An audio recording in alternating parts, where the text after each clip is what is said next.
ကဘာမှာသာသာလာဆုံးမှာပန်းမြူတရားဖိုးပွင့်နဲ့လာဆုံးညမှာငွေလာမင်းရဲ့စင်တဲ့ဖေးသားလေးရဲ့ပြုံးတွေစေစားတာလောကမြေကဘာထဲမှာနိုင်တူရှင်ကပြစီရဘယ်အရာမှမရှိပါဖေးကဘာမှာသာသာလာဆုံးမှာ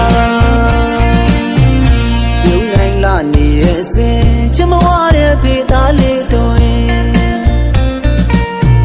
အဖေတွေ့ဆိုရင်ညာလည်းယုံလေးလာတင်ဘူချရွှေကိုလာပြီချမဝဖေးသားတွင်သားလို့ရင်ဖြည့်စည်းပေးခြင်းကဘာကြီးရဲ့ရှိသည်မြရာရာပြီလူချင်းယူပါသားတွေ့ဆိုဖေးကမငင်ပါလောကမြေကဘာကတဏှာဆုံးတွင်မှာနောင်နောင်စေကဘာကဆုံးခြင်းနဲ့ဖေးသားလေးရာဖေးကဘာမှာလာဆုံးပြုံးမှုဖေးသားပဲပြုံးပြနိုင်မှာပါ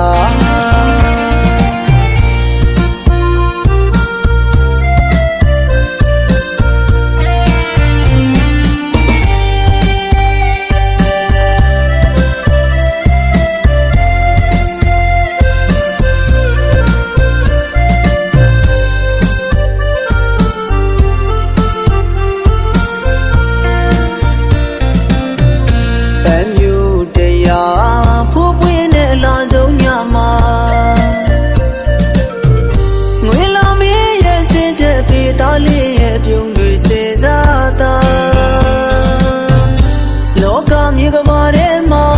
နိုင်တူရှင်ကပြစီရဘယ်အရာမှမရှိပါဖေးကဘာမှာသာသာလာဆုံးမှာယုံနိုင်လာနေတဲ့စင်ချမဝတဲ့ဖေးသားလေးတို့အဖေတွေ့ဆိုရင်ညာလည်းယုံလေးလာတင်ဘူချရွှေကိုလာပြီချမဝဖေးသားတွင်သားလို့ရင်ဖြည့်စည်းပေးခြင်းကဘာကြီးရဲ့ရှိသည်မြရာရာပြီ